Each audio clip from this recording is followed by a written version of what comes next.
Bismillahirrahmanirrahim. Assalamualaikum warahmatullahi wabarakatuh. 7 macam nafsu dan karakteristiknya dan trik mengalahkannya.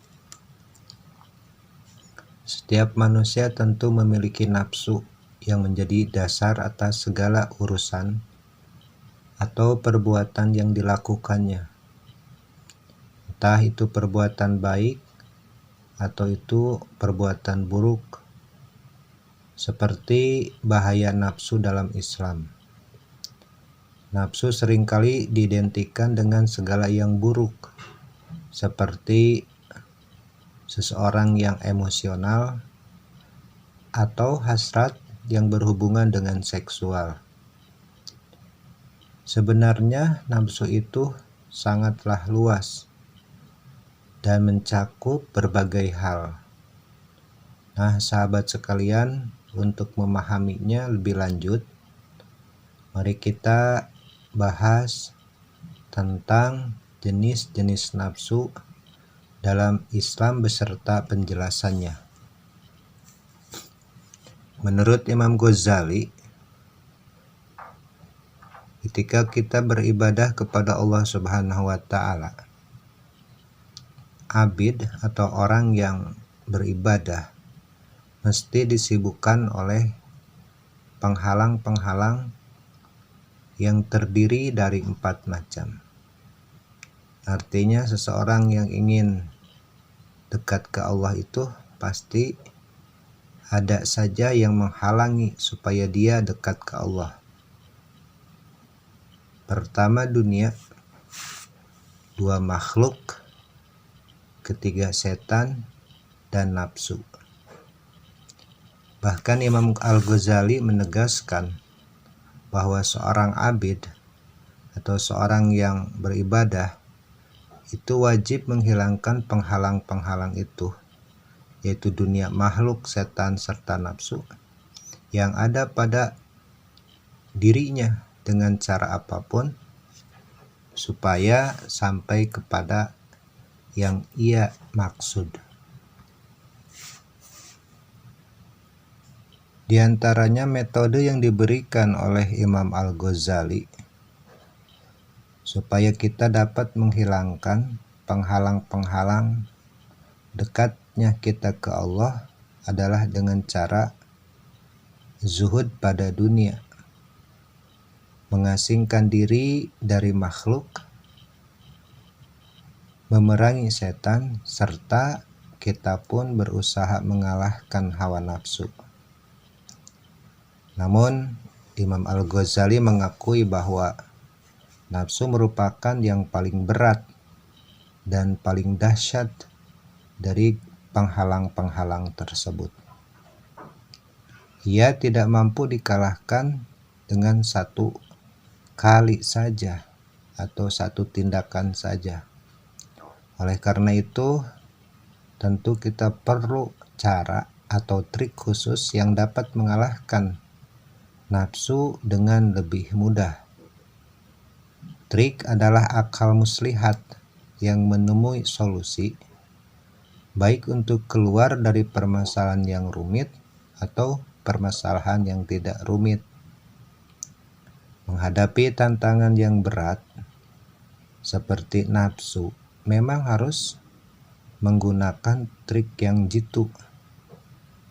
Nafsu itu bagaikan musuh yang ada dalam selimut, yang sangat sukar dihilangkan karena nafsu berada dalam diri kita.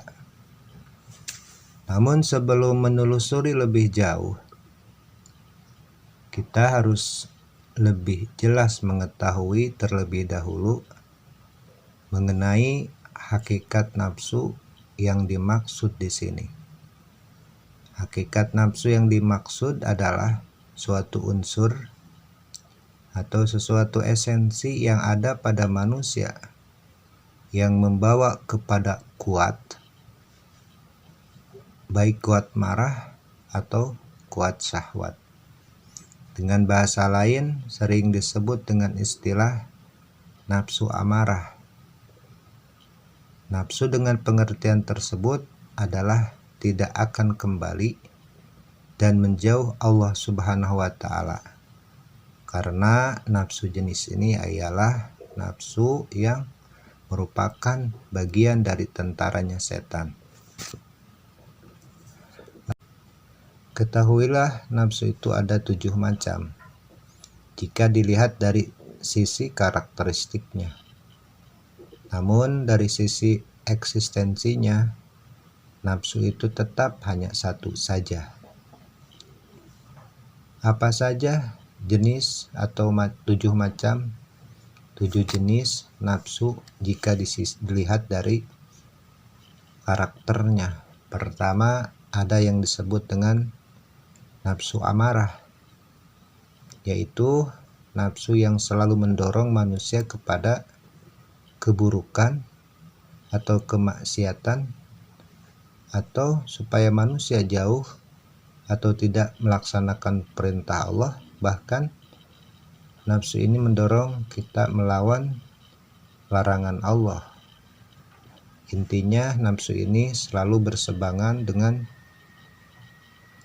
perintah atau larangan Allah. Kedua, ada nafsu lawamah, yaitu nafsu yang sudah menjalankan perintah Allah serta menjauhi larangannya, namun masih banyak terpeleset atau terjatuh seorang manusia dalam perbuatan maksiat, sehingga membuatnya selalu menyesal dalam diri. Ketiga adalah nafsu mulhamah, yaitu nafsu yang sudah mengenali kotoran-kotoran yang halus seperti riya, ujub, sombong, iri dengki, cinta dunia, dan lain-lain daripada penyakit-penyakit batin. Tapi ia belum bisa melepaskan diri dari kotoran-kotoran tersebut. Yang keempat adalah nafsu mutmainnah, yaitu nafsu yang sudah bersih dari kotoran-kotoran yang tadi, seperti bersih dari sifat riya, bersih dari ujub, bersih dari sombong, bersih dari iri dengki dan cinta dunia, dan telah berganti sifat tercelanya menjadi sifat-sifat yang terpuji.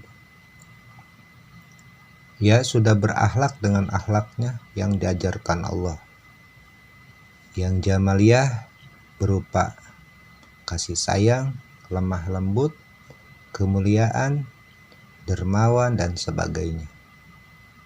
Di sini awal mula seseorang sampai kepada Allah, tetapi ia masih belum bersih dari kotoran yang halus seperti syirik khafi dan ambisi menjadi pemimpin.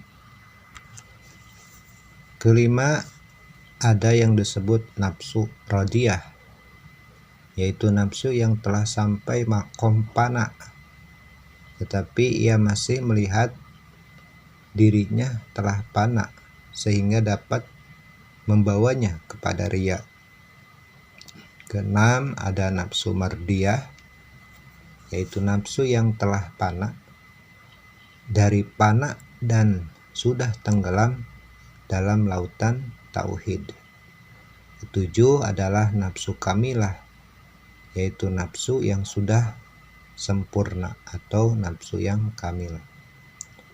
Berdasarkan klasifikasi nafsu itu, nafsu yang harus dikalahkan tentu adalah nafsu amarah, nafsu lawamah, dan nafsu mulhamah.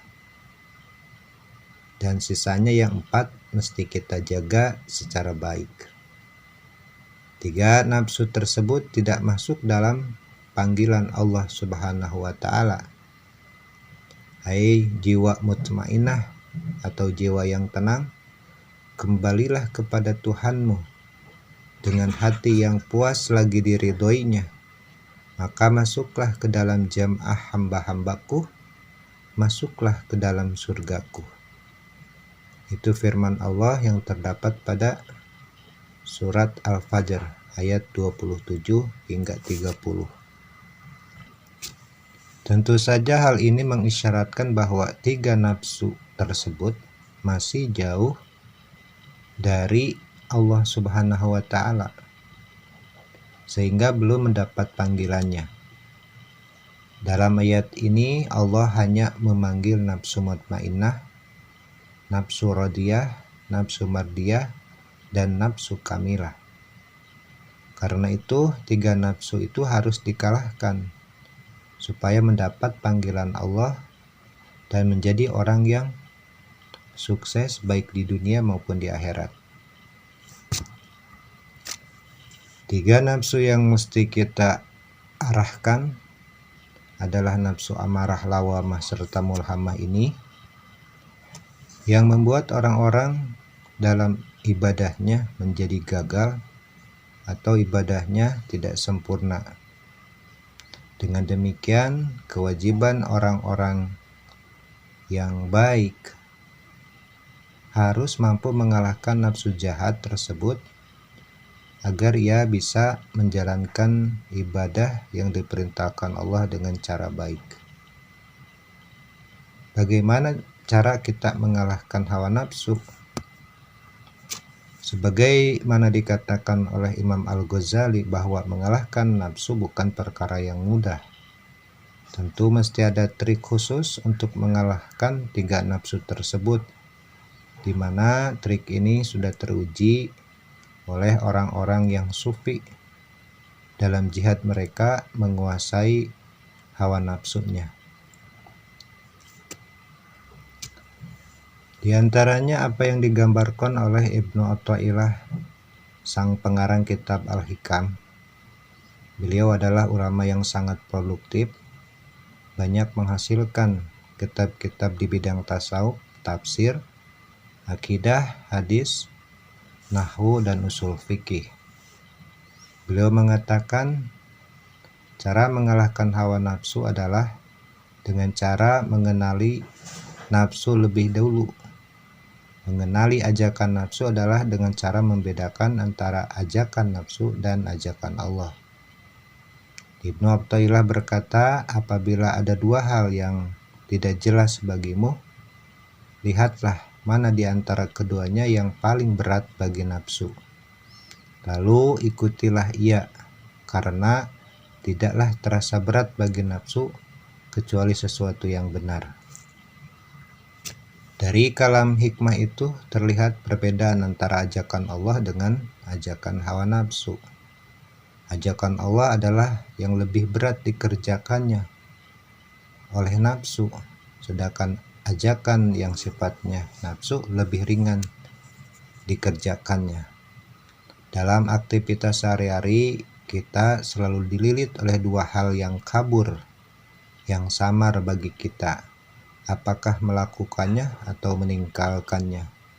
Contoh, mengerjakan sholat berjamaah pada awal waktu dengan mengerjakan sholat sendiri pada akhir waktu.